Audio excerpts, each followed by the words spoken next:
بھی یہ بتا دے, سب کو میں چیلنج دیتا ہوں, کوئی بھی یہ بتا دے مجھے ایک بھائی کہ یہ بتاؤ کہ کربلا کے میدان میں امام حسین کو شہید کرنے کے بعد میں جب قافلہ کربلا سے لے کے ملک شام پہنچا تھا یا کوفہ پہنچا تھا اور ہوتا ہوا مدینہ شریف پہنچا تھا, تو 3 دن تک ڈھول بجائے گئے تھے. آپ سب لوگ ایک آواز میں بولنا, یہ بتاؤ وہاں پر ڈھول 3 دن حسینیوں نے بجائے تھے یا یزیدیوں نے بجائے تھے؟ کس نے بجائے تھے؟ یزیدیوں نے بجائے تھے نا. سب اس بات کو مانتے, جو اس بات کو نہیں مانے صاحب وہ مسلمان ہو ہی نہیں سکتا. یزیدیوں نے ڈھول بجائے تھے.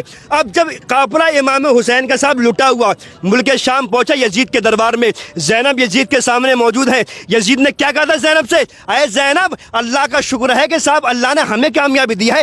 یزید اس وقت مطلب وہ بھی اسلام کا ماننے والا تھا, وہ بھی قرآن کی نالج رکھنے والا تھا, قرآن کا حافظ تھا یزید. یزید نے کیا بولا زینب سے, زینب اللہ کا شکر ہے کہ اللہ نے ہمیں کامیابی دی ہے, اللہ نے ہمیں فتح دی ہے. اس فتح کی خوشی کے موقع پر ہم نے جو جنگ جیتی ہے اس موقع پر ہم اعلان کرتے ہیں پورے شہر کے اندر میلہ لگایا جائے اور ہر گھر سے عورت بچے بوڑھے جوان سارے کے سارے اس میلے میں جاؤ, خرید و فروخت کرو.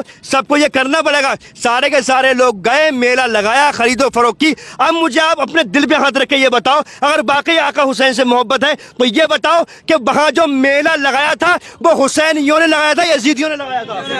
یزیدیوں نے لگایا تھا نا میلہ. تو میلہ لگانا کس کا طریقہ ہے, حسینیوں کا یزیدیوں کا؟ یزیدیوں کا. تو میلے کے اندر حسین کے گھر والے گئے تھے یا پھر یزیدیوں کے چاہنے والے گئے تھے؟ یزیدیوں کے چاہنے والے گئے تھے میلے کے اندر خرید و فروخت کرنے کے لیے. اچھا حسین والے جاتے ہی کیوں؟ جب حسین والوں نے سنا نا کہ امام حسین کو شہید کر دیا گیا, لوگ خون کے آنسو رو رہے تھے, خون کے آنسو, خون کے آنسو. زینب نے کہا تھا یزید تو شاید قرآن کی اس آیت کو بھول گیا ہے, میرا رب ارشاد فرماتا ہے وَتُعِزُّ مَن تَشَاءُ وَتُذِلُّ مَن تَشَاءُ بِيَدِكَ الْخَيْرُ إِنَّكَ عَلَىٰ كُلِّ شَيْءٍ قَدِيرٌ. اللہ جسے چاہتا ہے عزت دیتا ہے, جسے چاہتا ہے ذلت دیتا ہے. اے یزید تو گواہ رہنا, جب تیری نسلیں آئیں گی یا تیرے چاہنے والے دنیا میں آئیں گے تو وہ اس بات کی گواہی دیں گے کہ تیرا نام لینے والا دنیا میں کوئی نہ ہوگا.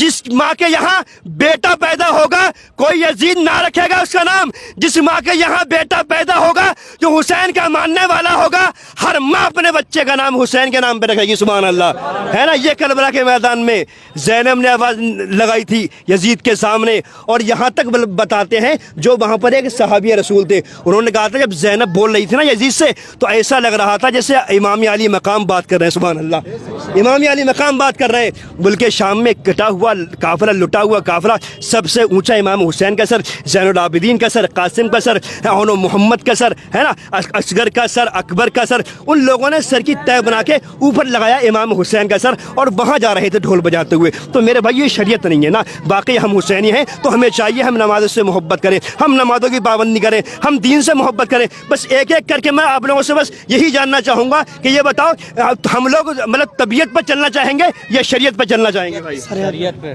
چلنا چاہیں گے نا. اور کربلا کے میدان میں کیا امام حسین نماز کو چھوڑا تھا؟ نہیں چھوڑا تھا نا, نہیں چھوڑا تھا. کیا پیغام دیا تھا آخری وقت کربلا کے میدان میں امام حسین نے؟ دین پہ آنچ نہیں آنی چاہیے. سوچے تو صحیح. اچھا ہمارا جب کوئی بچہ ہوتا ہے نا 6 مہینے کا, اور اگر ماں کی دودھ نہ ملنے کی وجہ سے جب وہ روتا ہے تو ماں تڑپ جاتی ہے. ہم کہتے ہیں اپنی بیوی سے جلدی کر دودھ پلا بچے کو, بیوی جاتی دودھ پلانے کے لیے. اب سوچے صحیح, جب حلق پر تیر اصغر کے پڑا ہوگا تو کیا وہ نظارہ ہوگا, کیسا لگا ہوگا امام حسین کو, کتنے تڑپے ہوں گے امام اصغر. ظالموں کو کوئی پرواہ نہیں تھی, انہیں بس جیتنا تھا, انہیں یہ دکھانا تھا کہ صاحب ہمیں جیتنا ہے. اچھا امام حسین آئے بھی کیوں تھے کربلا کے میدان میں؟ ارے 72 اور 22,000 کوئی مقابلہ ہوتا ہے؟ 72 اور 22,000 کا کوئی مقابلہ نہیں ہوتا ہے. وہ صرف لوگوں سے ملاقات کے لیے آئے تھے اور انہیں حق کا پیغام دینے آئے تھے, شریعت مصطفیٰ کے بارے میں بتانے آئے تھے. اگر لڑنے کے لیے آئے ہوتے نا تو آقا حسین کی وہ شان ہے کہ آواز دے تو ساقی کوثر نکل پڑے, نہر فرات خیمے کے اندر نکل پڑے. یہ امتحان صبر تھا, ورنہ میرے حسین انگلی زمین پہ رکھے سمندر نکل پڑے. آقا حسین کی شان وہ ہے. لوگ کہتے ہیں نا, میں تو کہتا ہوں صاحب نکتہ دیتا ہوں کہ یہ کہنا بھی غلط ہے کہ امام حسین کو پانی نہیں ملا تھا. غلط ہے نہیں بھائی؟ بے شک امام حسین اگر چاہتے تو پانی کے کتنے دریا بہ جاتے, یہ کہنا بھی غلط ہے کیونکہ یہ معاملہ امام حسین کا نہیں تھا. ایسا نہیں تھا صاحب کہ امام حسین کا پانی نہ ملا تھا. ارے پانی کی اتنی اوقات نہیں تھی, لبے حسین کو چھو لیتا پانی. وہ بے شک یہ پانی کی اتنی اوقات نہیں تھی امام حسین. اچھا میں آپ سے پوچھتا ہوں, آپ کو یاد ہوگا ہم سب کے راجا خواجہ پاک